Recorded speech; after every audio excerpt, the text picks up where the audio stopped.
I don't have like a bit to get into it. And I was like, I can't do justice to a Jack Black impression, so I won't like sing any of the songs or anything. You know what's what? And I don't know if I don't know if I'm stretching here or if other people have put this together, but Chris Pratt's surprise face stole that from Jack Black. Do you know like that meme, like that's Jack Black. Yeah, a lot of things are Jack Black. Yeah. Before he got ripped, I think a lot of his physicality was probably taken from Jack Black because Jack Black was the signature funny large guy of the time. Gotcha. When he was like when Chris Pratt was like coming up. Which is funny because he takes his shirt off in the movie and he's not even that large. No, he's not. He's perfectly average size. Yeah. And he's remained relative to his age about that kind of shape throughout his career. It's kind of crazy. He's never really fluctuated.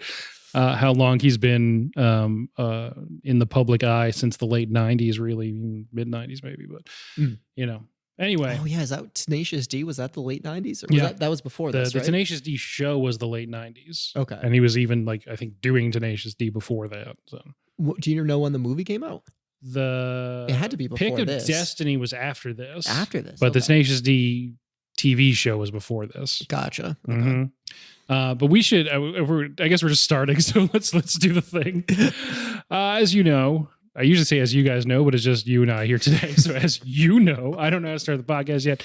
So it'll either be just starting it, which honestly flows better than the usual options, or something along the lines of, welcome to Late to the Movies. My name is Ben Holt. And this is a podcast where my friends, and sometimes friend singular, and I get to fill in our movie blind spots. Every week, I'll pick a movie that either I or a guest hasn't seen before and really should have rocked out by now. This week, that movie is School of Rock. I think sometimes listed as The School of Rock. But it's way cleaner without the. It was Amazon, which is School of Rock. Yeah. And then some places has the, and just gross. You don't need that. And my guest this week is Robbie. Hey. And Koji. Yeah, I was like, someone's yelling in the background. Oh, it's Koji. He's a dog.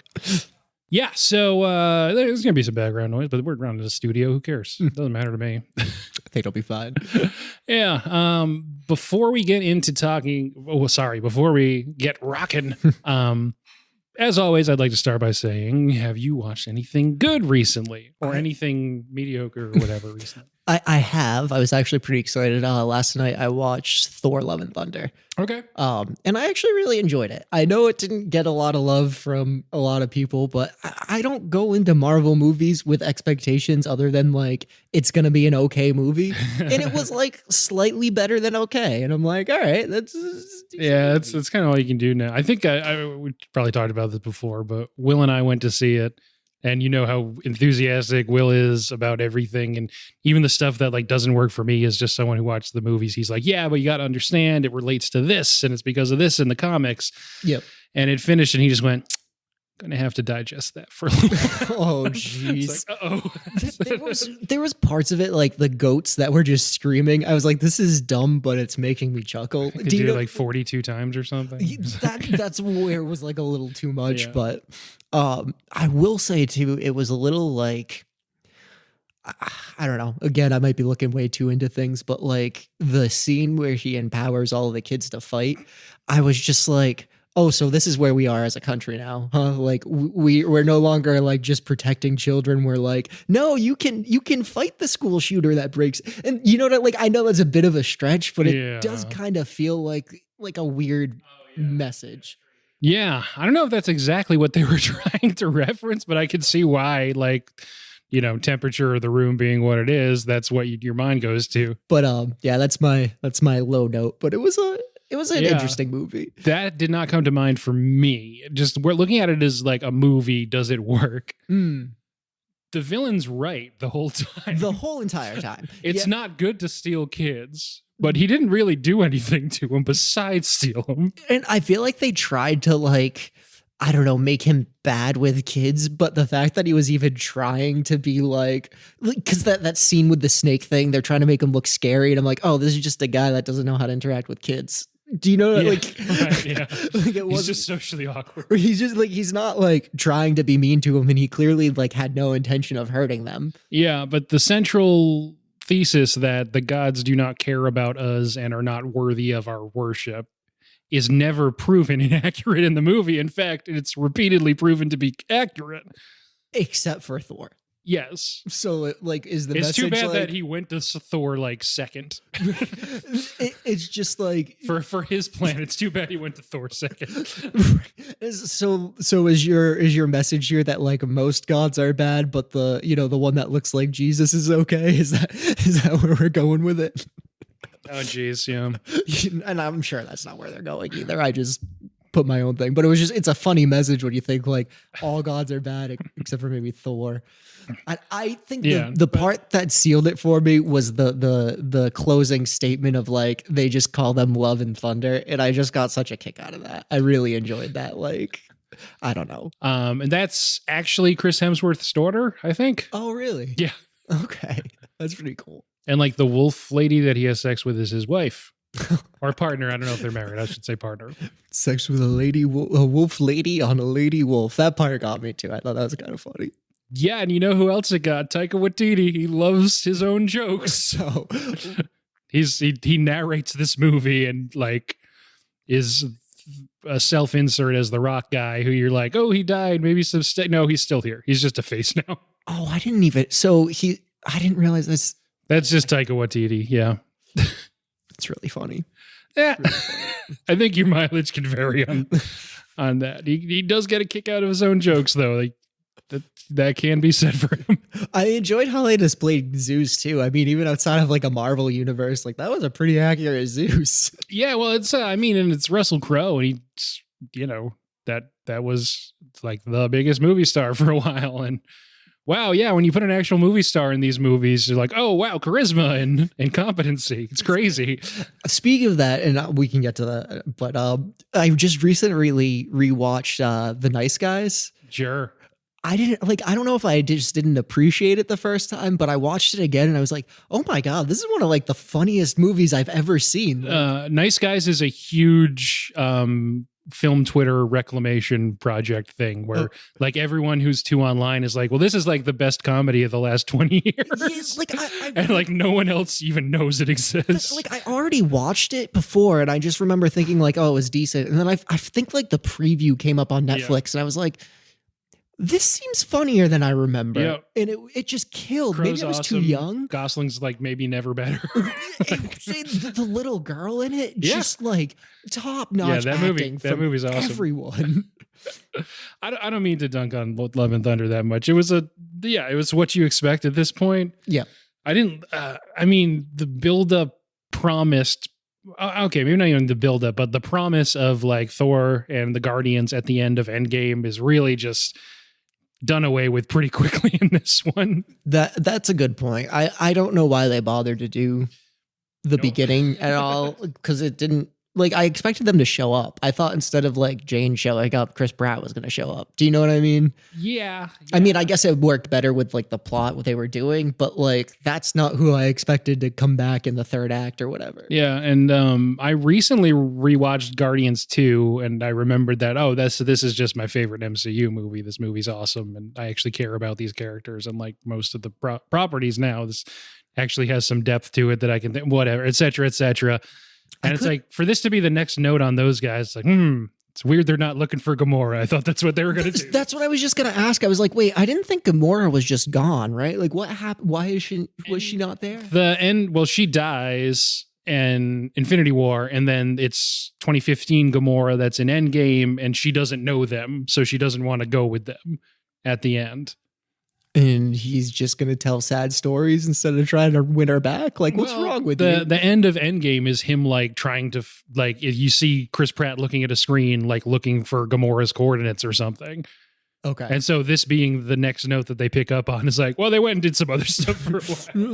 Like, she's the only thing that matters to me, except for these 1,200 distresses. So I'm going to get to those first. They don't add that much to this movie, and this movie doesn't add that much to their story going forward. Yes. Looking forward to Guardians 3. I was really surprised. So it's kind of like, what are we doing, guys? I was surprised to see at the end too, Thor will return. I think I would have liked it better if this was the end of Thor. You know what that seemed like a good close to Yeah. this But they end the mid and end credits. I mean, it's been out for a while. You can watch it on Disney Plus. This will only take 10 seconds. The reveal is that Hercules is coming, played by Brett Goldstein from Ted Lasso. This is why I don't like Disney Plus, because they screw up those credits all the time. Oh, did you not see that part? I didn't see that part. That's really cool though. That like, yep. Yeah. It's Zeus. He's still alive, but I really he's really injured. Then he's like, well, go get him. And the camera pans and it's Brett Goldstein. And he's like, fucking right. Or whatever. I don't know if you've seen Ted Lasso. Oh, no, I haven't. But Yeah. I probably just missed the end of the because I saw him with like the hole in his chest. Yeah. And now he just doesn't have his lightning bolt, which, knowing Zeus, that's a big problem. Should be a big problem for him.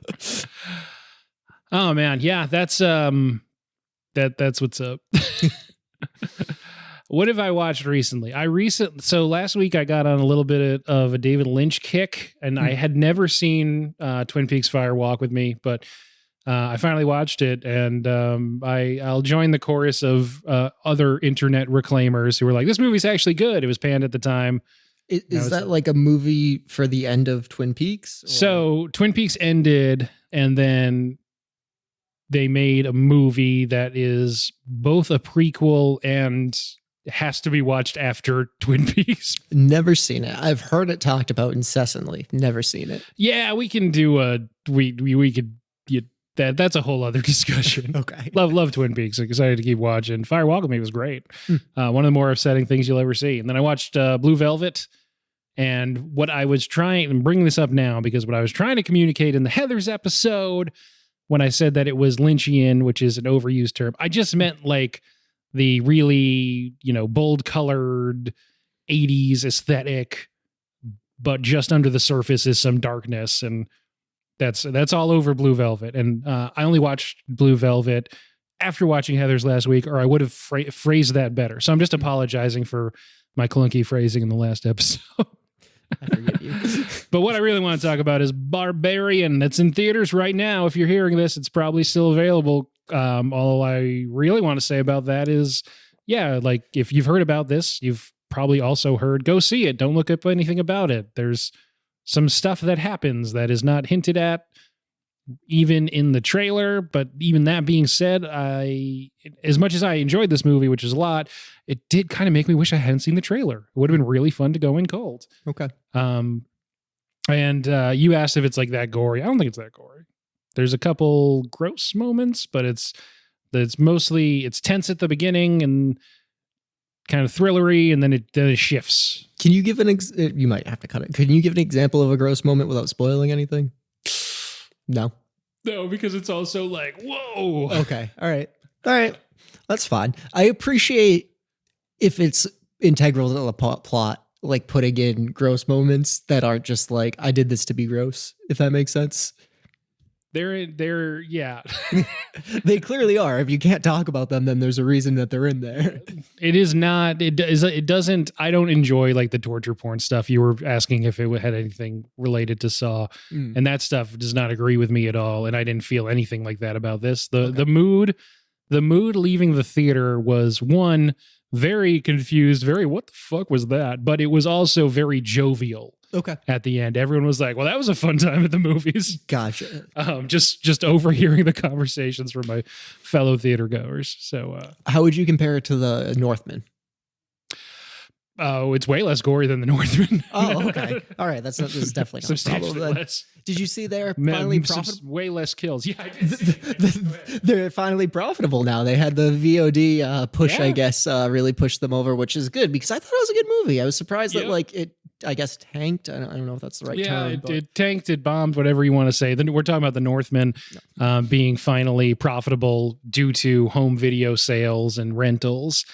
Because that went on VOD pretty quickly at like the $20 price point at first. I think it's probably down to a normal rental, like $4 or $5 now, but which is just a good sign in general for the VOD market. Because like I feel like there was a lot of push from the studios or whatever of like, these has to be in theaters or we won't make money. And it's like, well, not being in theaters made that one the money that you were looking for. So yeah, that's I'm happy we saw it in theaters because that deserved to be seen big. Yeah.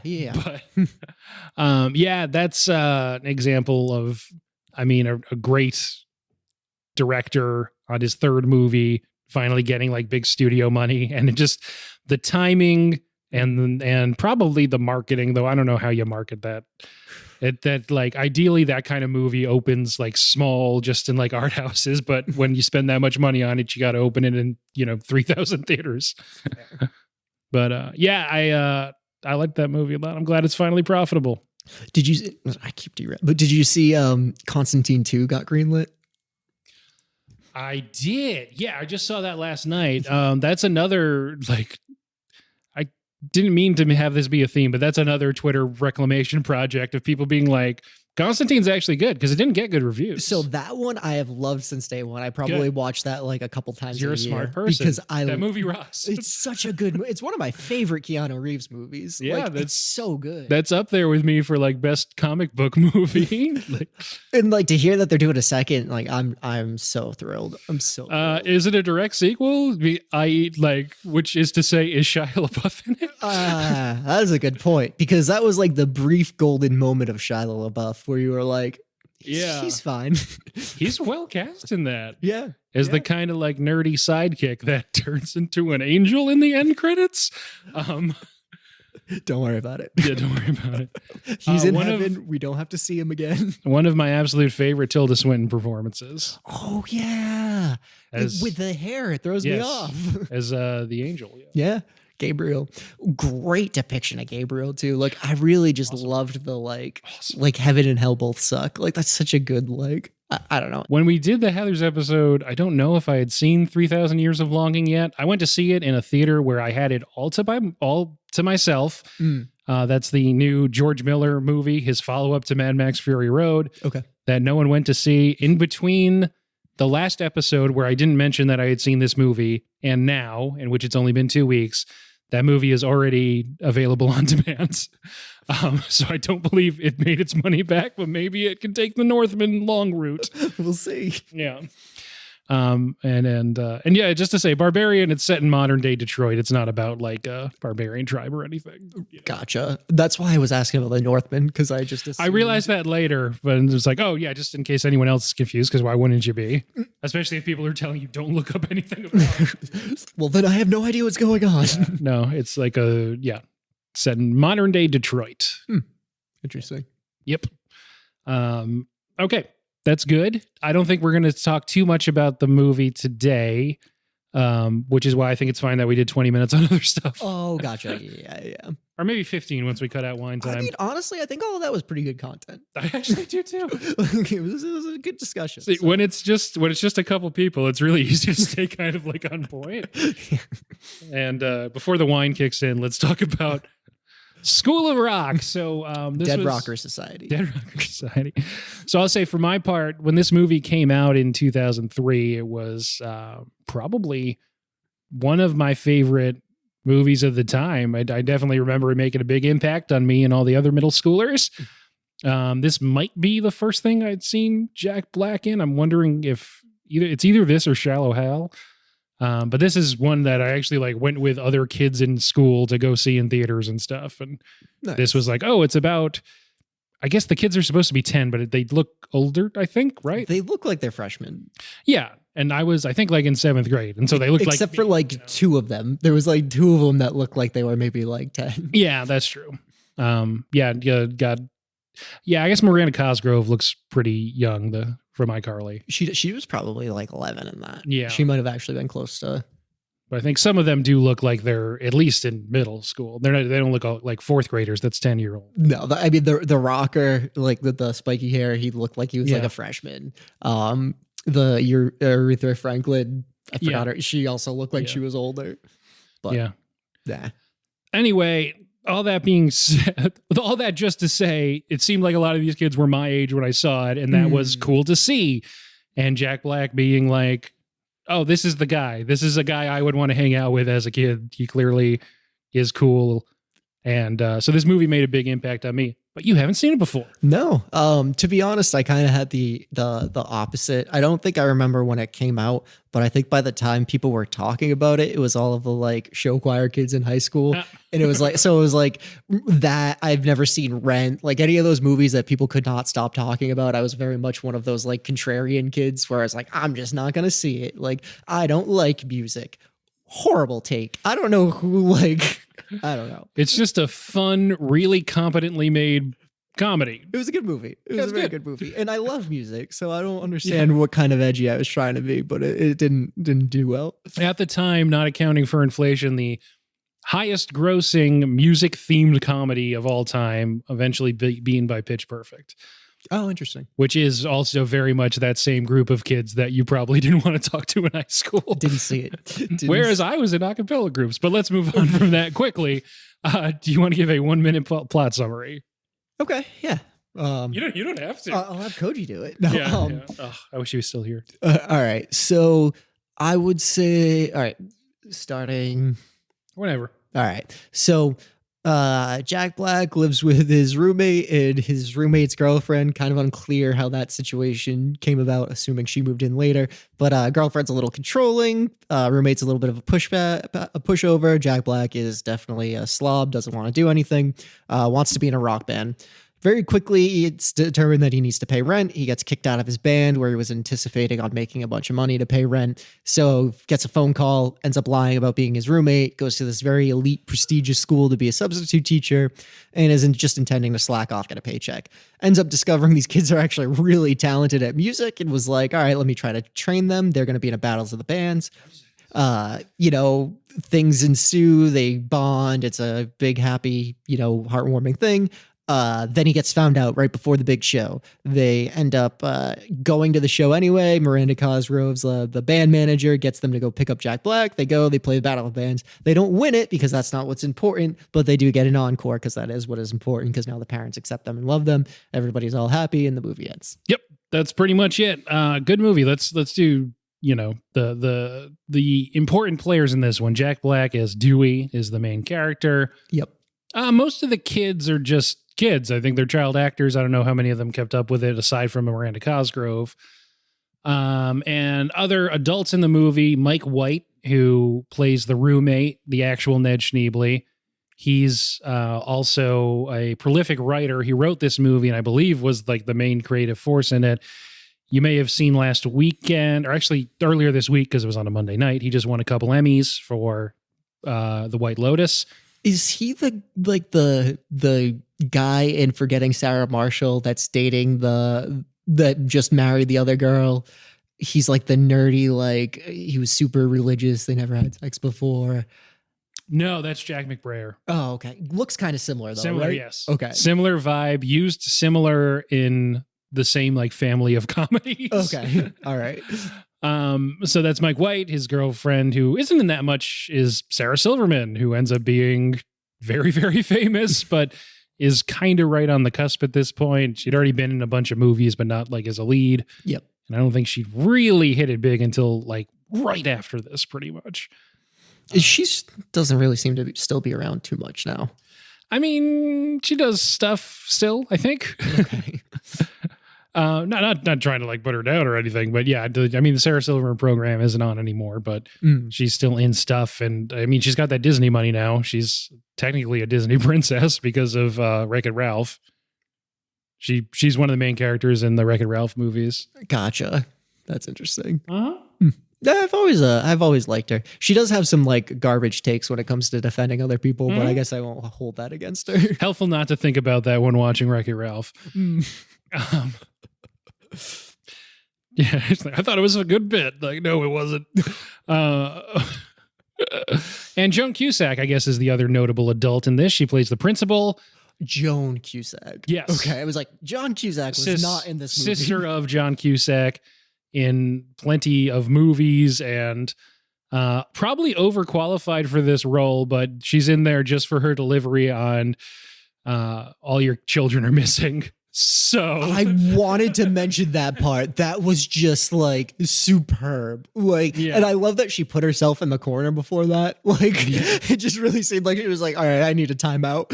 Like, yes. In there, essentially for her delivery on that, for the couple seconds of back and forth she has with Snake or whatever the guy's name is, Spider, and for the Stevie Nicks scene at the bar, and that's why you get Joan Cusack for that role. I was glad that they didn't try to make it like and these two end up together at the end. Like they just kind of they're just good, not necessary. It just really wasn't. I'm a principal at a school. And then last but definitely not least, this is a Richard Linklater film. This is our first Linklater film, and hopefully not our last, because I love a lot of his movies. Most known to you listening maybe for the Before movies, Before Sunrise, Sunset, Midnight, maybe for Boyhood. That was a Richard Linklater. Dazed and Confused. Those are the big ones, probably. I'm just like, he just earlier this year, we talked about him on when we play. Sorry, I should say there was a game that we played where we were talking about Netflix movies that came out this year. Do we remember them? One of them was his. He had Apollo 10.5 earlier this year, which Jack Black does a voice in, I believe. So they reunited from their School of Rock days. Yeah, one of the probably like most influential, notable filmmakers of the last 25, 30 years. So, yeah. This is the first movie we're talking about by him. And you can see there's a lot of people in this movie that are probably overqualified for their roles in the production and execution of this film, but it just is super damn competent. It was a very good movie. For someone too that doesn't really appreciate credits on either side, I'd say this is probably my favorite movie I've seen for how they did the intro credits and the exit credits. Like they were still part of the movie. You felt like encouraged to sit around and watch them. I don't know. Yeah, absolutely. Yeah, it started and I was like, oh, I forgot this is how they do the intro credits. It's like the leather jacket and then the CD posters pasted on the wall, and it just felt very natural. It was a very nice way to do things. You're totally right. Yeah, it's so cool. It's just it's a good idea. It made me think like, ooh, why don't more people do this? Yeah, like you want people to see the credits, so like why not just make them a little bit more interesting than just a black wall of text? Like that doesn't.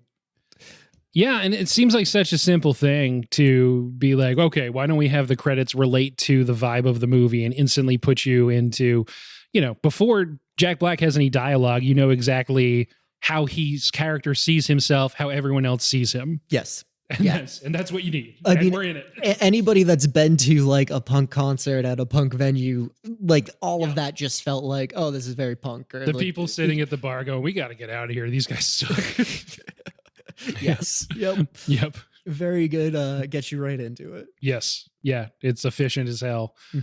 And then we're in it. He needs money. He goes and steals Ned's identity kind of to go work at a school that it probably needs a few more, controls in place to approve teachers, but they were in a tight squeeze. That was another thing that was striking to me. Like, I knew and I guess I had to get in line with what 2003 tech was, but just seeing the phone he used in the beginning, I was like, is that really the phones we were using in 2003? Like, I don't think they had like easy internet background checks like we do now.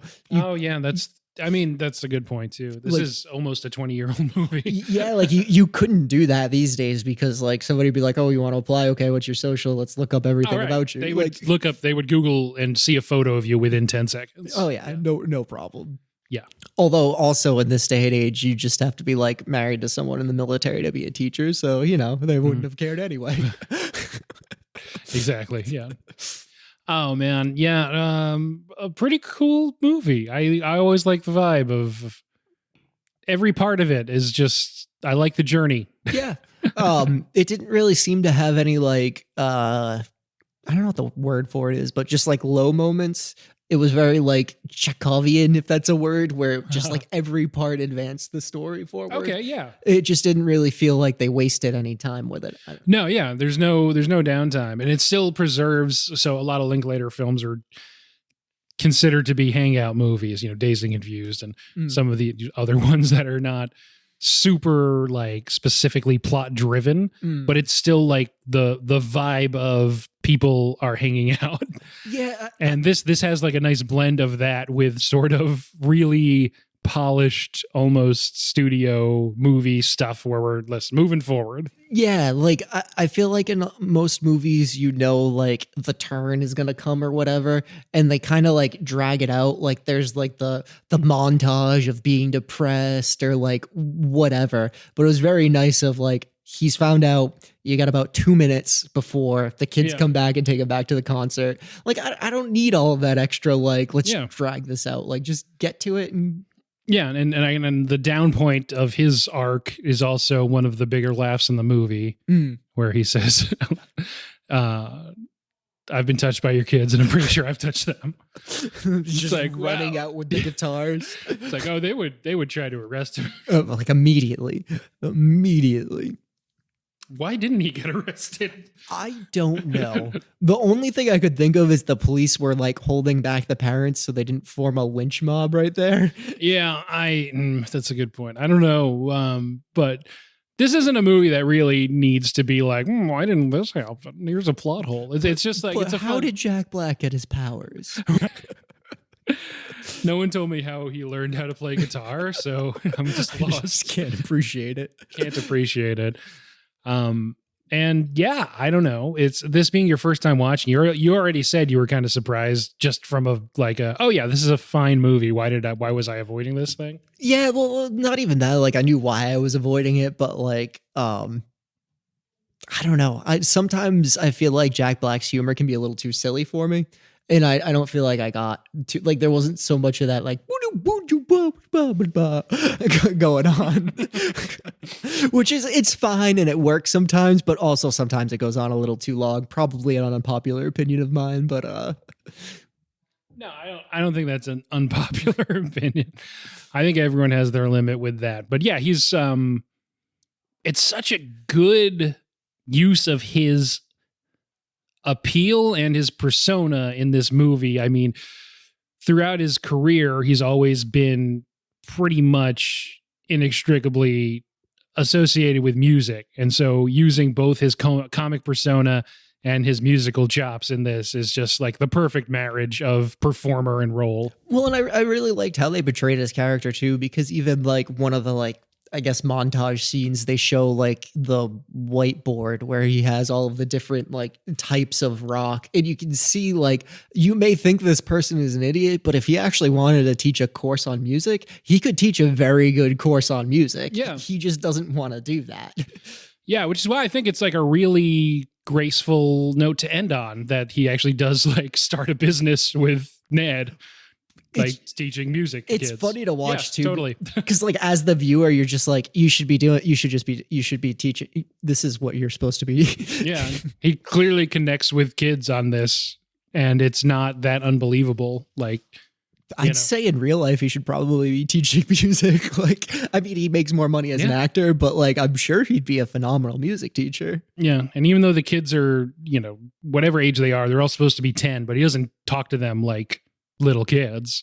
Yeah, he's just talking to them, and he's making a point like, this is our band, this is up to us, we all vote on this. And it's always funny to see this stuff, because it really is, it's basically, I don't want to say basically a remake of Dead Poets, but it's a similar, like very, very similar to Dead Poets, and it's a lot of the same beats. It's that same like prep school, we don't get these kids enough fun, blah blah blah. It's like, how long do we have to like hammer home this message before they start to like get it? Because I'm sure there's like thousands of kids right now that are at a school just like that with no Jack Black to come save the day, and then they just grow up and they become dry Wall Street guys, senators. Right? Yeah, like boring senators.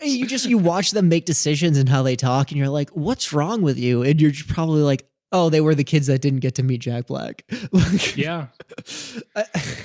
Yeah, and that's, I mean, it's on the nose, but that's what the song is about. That Zach's song is about. Like the magic man came to town and turned my world around or whatever. Yeah, because it's just like you can't raise kids like that and expect them to be healthy adults. And it's also, I mean, one of the best arguments on film for extracurriculars and education, that these kids are so uninspired and not engaged and just care about grades and are just like, robotic. Is what my dad says is music is bad. Like, oh my gosh, like let them be, like they're supposed to rebel against you a little bit. That's kind of part of figuring out who you are as a person. I don't know.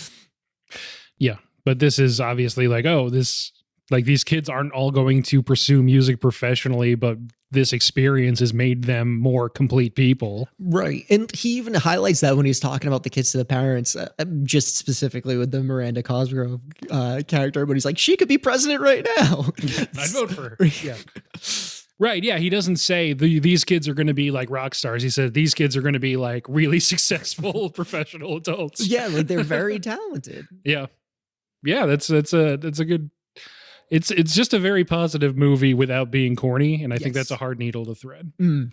Yeah. I don't have any games for today because it's just you. That'd be really weird. I win, and I lost. You would win. I'm not saying we need to wrap up yet. We're only at 40 minutes, and that's counting the wine time. Jeez. I know, that did seem to go by quick. There's just not a ton to... Well, yeah. And I mean, a one-on-one ep is also always going to be shorter anyway. And it's not The Godfather. I like it, but it's not The Godfather at 50. No. There was definitely a lot of really good parts in it, but I feel like there's not a ton of parts that translate well to discussing them. Like we could go back and forth saying our favorite, like, yeah, I do like a lot of the humor that doesn't feel like it would be like, would the ploy be that we're going to pretend all these kids have terminal cancer? Probably not today. No, I don't think so. I do love that one of them was just like laying on the pavement. Like he like just died on the spot. Very funny. That was good. I will say the parents turn a little too quickly, or at least maybe not all of them, because I don't think those types of people, I think they'd be more horrified that they were good at rock music. Yeah, they'd be a little scandalized, you think? But it worked well for the movie, so I don't want to hold it against it. It's just not that kind of movie at the end of the day. Right. It's just looking at it with like reality vision is like, nah, some of these kids are going home and getting their ass beat. Like, yes, and the kind of parents that send their kids to that school are still going to be mad. Yes. And they'd probably be more annoyed that they had to sit through that drivel. Yeah. Yes. I did air quotes there for the viewers at home. Yeah, I'd be mad about sitting through the No Vacancy song before that. Just it's so funny, not like in a ha-ha way, but just in like, oh, they absolutely captured what butt rock in 2003 sounded like with those. And I mean, you only hear them a little bit, but like that is exactly what that music sounded like. I thought at first they were doing a Creed cover. I was like, is this just like a Creed song? Oh, yeah. The front man of that, who does have a good voice, that's Adam Pascal, who is original cast member of Rent on Broadway and a bunch of other stuff too. That's why that guy's so good at singing. The kids were also very good at singing. Yeah. Do you know, were they actually playing in the movie? I think they did all learn to play their stuff. Wow. They still every now and then, like on anniversaries and stuff, get together, and a couple of them are married now, and I guess a lot of them have stayed in touch. And I want to say within the last few years, there was like video of Jack Black got them all together, and they like played that song at a show somewhere. That's really for fun. charity or for like music schools or whatever. Well, like we're talking about how great Jack Black would be as a teacher and stuff, but like these were all young actors. Yeah, I'm sure he did have some impact on them like that. Yeah, it's I'm sure there's tons of, if you talk to these kids, behind the scenes stories about he had to be cool with them, right? I mean, I don't know. I've never heard a bad story about Jack Black. Yeah.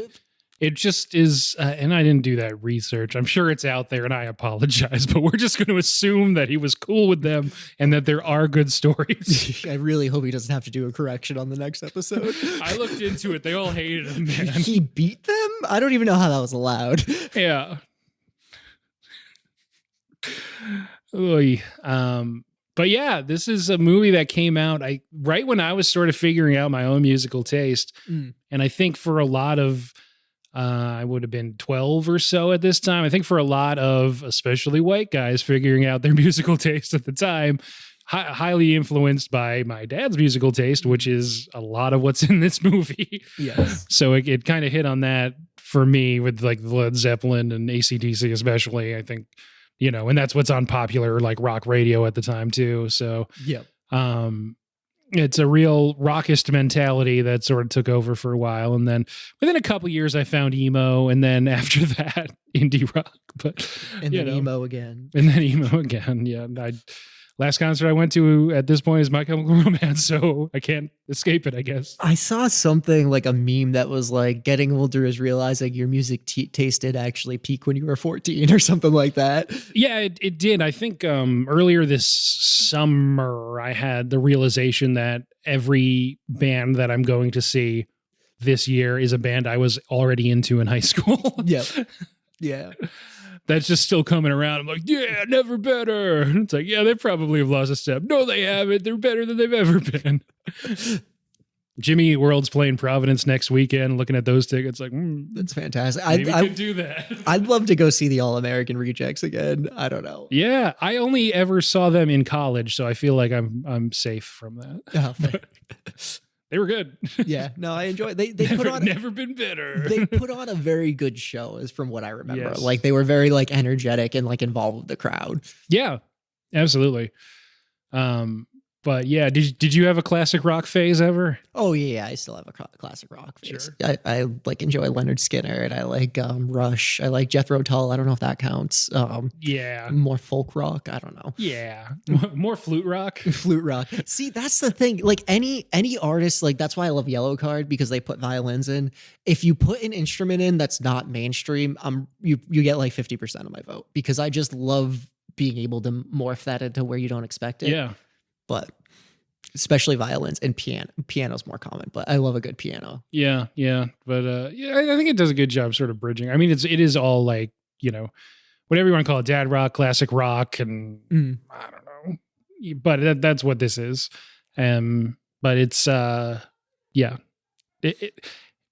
it's right around rockism as a concept, which is the idea that old white guy music is like the standard, and on the top of every Rolling Stone poll of the best music, it's all these same old white guys, because this is the music that matters, because those are the people who are deciding the music that matters, Right. Which eventually sort of brushed up against poptimism. And now we have to treat Taylor Swift with like an academic lens, because this is what actually matters. And there's value in this other stuff too. And those are just different modes of thought. But at this time, early thousands, it's very much, you know, Rolling Stone bestowing the Beatles with the #1 album of all time on their top 500 albums. And everyone was like, this is important that these people are saying this, and it is true. Gotcha. And it's like, well, you know, people have different tastes, and it's not, we don't get to say that this taste is the correct one. The best taste. Yeah. Yeah. But that's what this movie is about. And I like that is essentially Jack Black's character is inhabiting a rockism mindset. And even in like, it's not saying he's right, and it's not entirely making fun of him either. Like, it's him saying like, he knows he's a loser, but actually these kids are like, well, actually we think you're cool, so it's okay. Yeah, that's an interesting take. Hold on, let me digest that a little bit. Because I was gonna say, I don't know if I picked up on that a ton, but now that you mention it, it does make sense. Like, but he did bring up like Aretha Franklin, but I think that's the only person he brought up that wouldn't fall into that category. Yeah.